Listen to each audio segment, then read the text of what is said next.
Well, a lot of us live different lives. We're one person at work, we're one person at home, we're one person at church.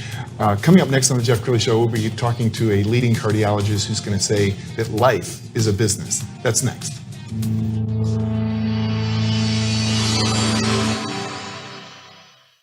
Many are predicting that the worst is yet to come, which is unfortunate, said one person here. Until now, they've enjoyed the reputation of being the nation's icebox. Watched a burglar in his home this morning by webcam. As a journalist of over 25 years, stories are what make my world turn. Reporting live from the Dallas newsroom tonight, Jeff Crilley, Fox 4 News. But in 2008, I took the jump from my familiar life and started a PR firm from my home. We're talking about anyone with a camcorder like the one I'm using becomes a television network. We started slowly growing the company, and we now have over 100 clients, and we've branched into the world of live digital broadcasting. I now own 8 different TV studios and have a huge team. And the stories that I now get to share are sometimes the most important of my life. Life has a funny way of coming around full circle. This is the Jeff Crilley Show. Well, we all know people who are like this. They're one person at home, they're one person at the office. They're constantly slipping into other roles as an actor. To talk about that today, Dr. Bharat Sangani, he is the author of a soon-to-be best-selling book called Life is a Business. And I thank you for coming on the show. Well, it has been my pleasure, Jeff. Yeah. So tell us about Life is a Business. I'm fascinated by this. Before I get into this, I just want everybody to know this man, he interviews everybody else, but we must know a little bit about him. He has a great empire set up and a great service. And I'm truly humbled what I saw this morning. Can you come by every morning at the same time? No, it has been a great experience, and I really mean it. Thank you.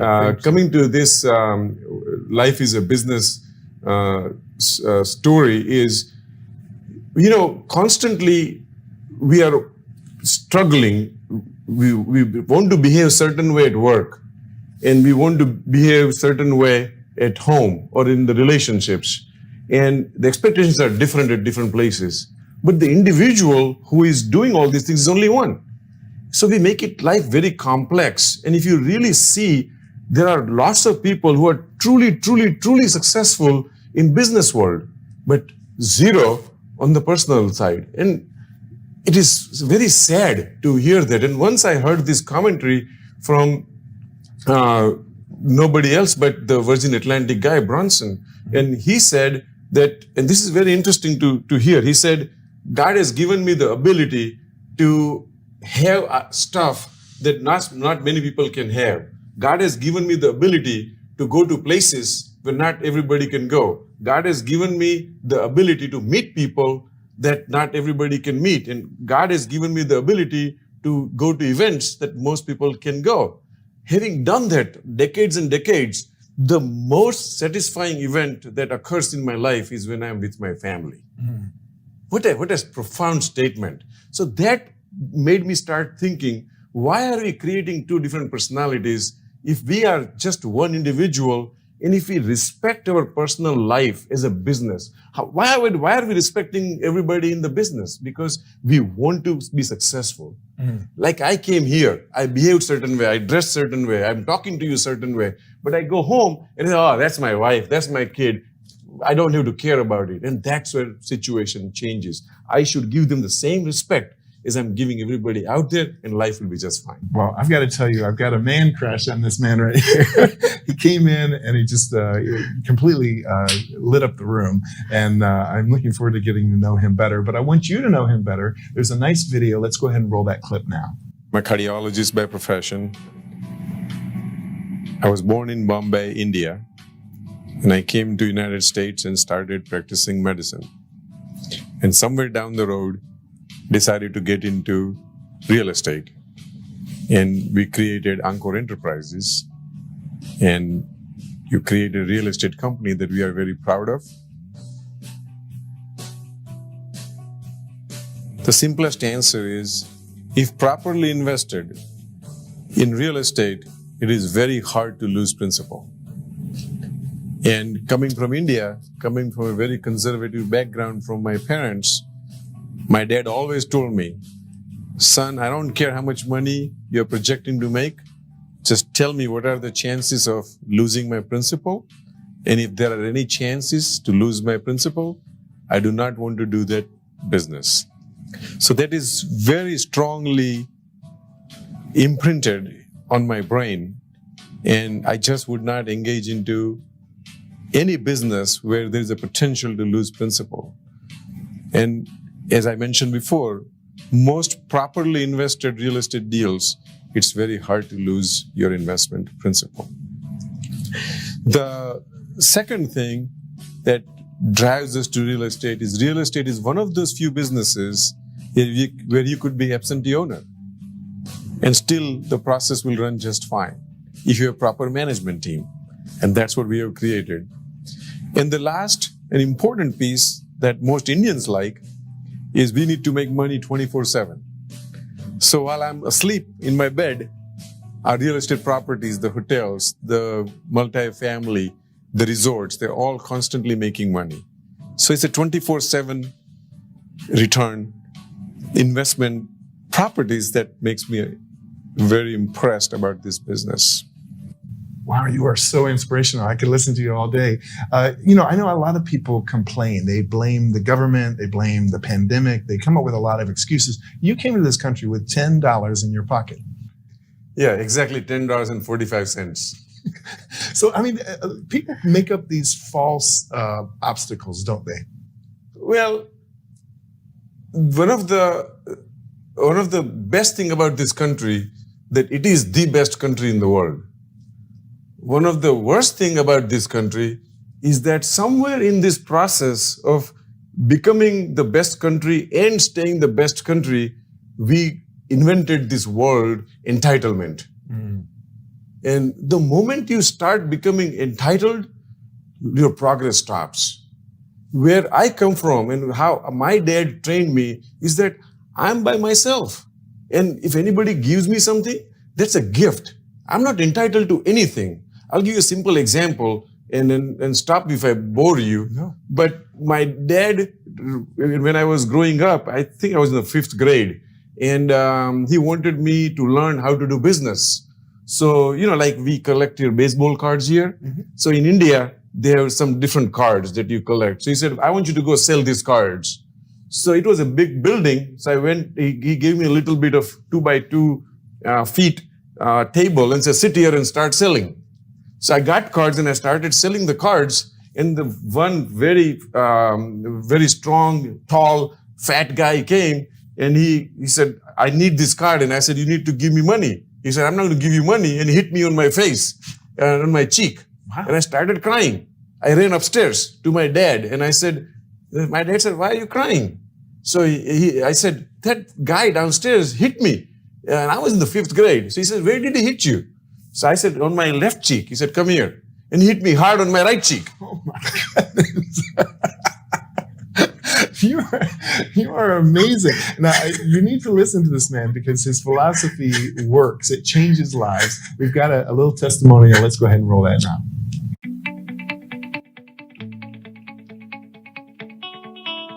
Hi, my name is Mayur Ranolia. I've known Dr. Sangani since last 5 years when I was at Harvard Business School getting my executive education. And coincidentally, Harvard Business School actually wrote a business case on Encore.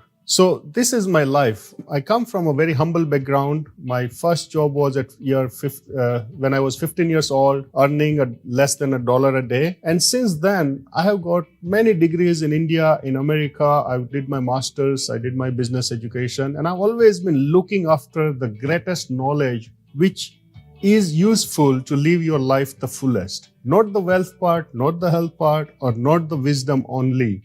I was looking for an education that fulfills your entire life and the way people live life. And that was quest of my life, actually. I was hungry to find out a source where I can learn how to live a better life.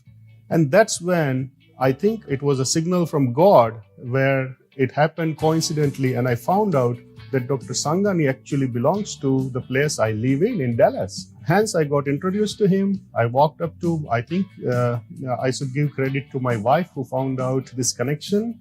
And we happened to meet Dr. Sangani. And since then, I think I've found this really the greatest source of knowledge which balances out the wealth, the health, and the wisdom part. And that's what we call it life as a business. Wow. Well, I have to ask you this because of the pandemic. I think all of us have gone through a shock, right? It's been a trauma. Mental health issues are going crazy right now. If you find yourself kind of trapped in a cycle of negative thinking, how do you break that? How do you rewire your brain to have that optimism that you do?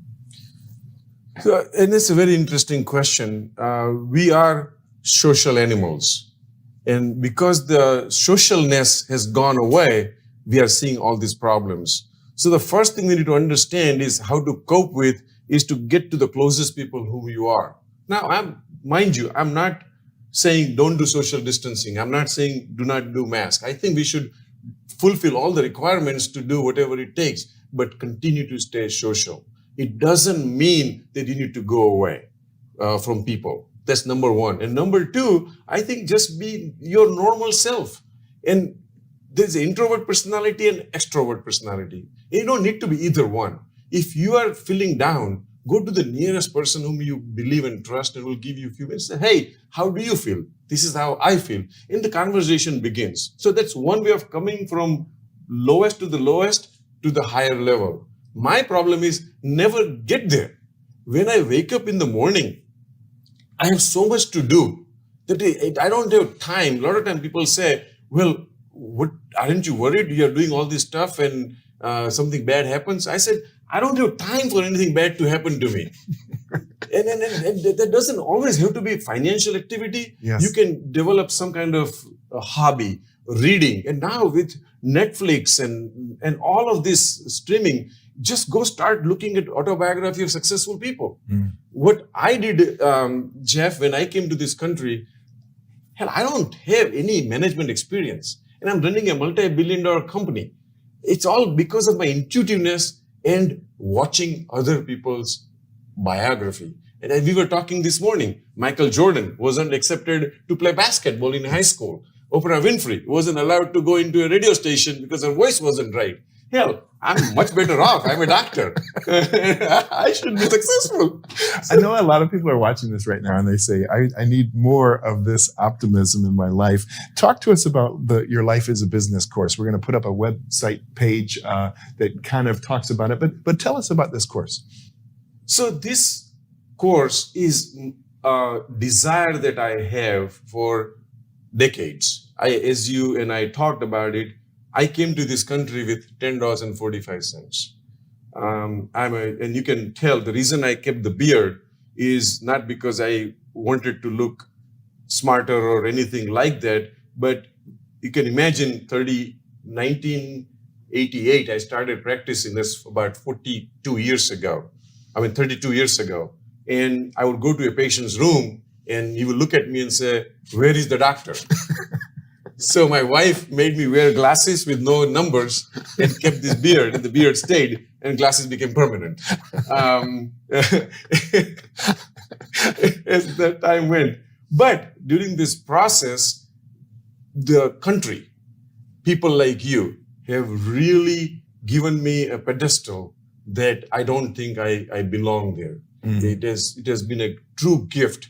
And I think my life has now come to a full stop where everything that one could want and want to achieve at my level. I'm not Jeff Bezos or anything like that. Don't get me wrong. Everybody needs to be rich from their own level. Yes. And I have reached that pinnacle of my richness at my level. So now I'm thinking, and just like you were saying, you're always energetic, you're always positive. What is doing it? I don't have any major science behind it. It's a common sense. So now I started thinking, since I have achieved this, how can I take this over to the rest of the world? Wow. Because I think it's a very easy way to do it. And because I'm I always think in terms of scale. I can sit here and take one person at a time and train that person like I have trained myself. But life is too short for that. So I said, how do I do something like Jeff Crilley is doing? Thank you. How do I get to the masses? And that's where I got into this company called It Crowd Marketing. And they really helped me put my thoughts together, and this life is a business, life is a business, and business is life is a result of those things. Just one more explanation about this, why I believe what is the purpose of this whole thing, and what is that? And I believe that the goal of life is to be happy. Now, that is not a discovery. Everybody knows that. You knew this, I knew this, even my daughter, who barely went to school, knows that. So it is a common knowledge. Definition of happiness is different. Yes. So I took the subjectiveness out of that happiness and I created an objective definition of happiness. So I decided that the happiness is determined on the three legs of a stool. If one is health, second is wealth, and third is wisdom. Health-wise, as you know, I have at the peak of my cardiology practice, I'm a cardiologist by profession, had 70,000 patients in my practice. The town where I practiced, Gulfport, Mississippi, the total population of the town is 100,000. Wow. So, and very few people will question my ability as a health expert. Yes. On the wealth side, by God's grace and a lot of help, we have created a multi-billion-dollar company with about 4,000 employees across the nation. We are doing businesses in about 18 states. So very few people will question my ability as a wealth creator. As the wisdom of relationship is I met with lots of families, and everybody whom I meet, there's always one person in the family that are crossways. And I think that is very standard theme across the world, not only in America. I have found a way not to have that crossing. So I found a way to create the relationship being based on wisdom, and I'm the prime example of living this. My daughters are working with me in the business. I'm married for 36 years, and I don't have a single relationship that can permanently make me unhappy that is not in the right track. So I put all those things together and create this program, Life is a Business. Well, I have a prediction. Obviously, as a cardiologist, you've saved countless lives, and as a business owner, you've changed lives. I think this is the most exciting part of your journey, to pass this knowledge on from your journey to people who desperately need it right now. So thank you so much for coming on the show. We're going to put your website up to end the segment. BharatSangani.com is the website. Please promise me you'll come back. It has been my pleasure, Jeff, and I'm still learning from everybody, and especially from you. Oh, well, I'm humbled. Thank you so much. And that's it for now. We'll see you next time.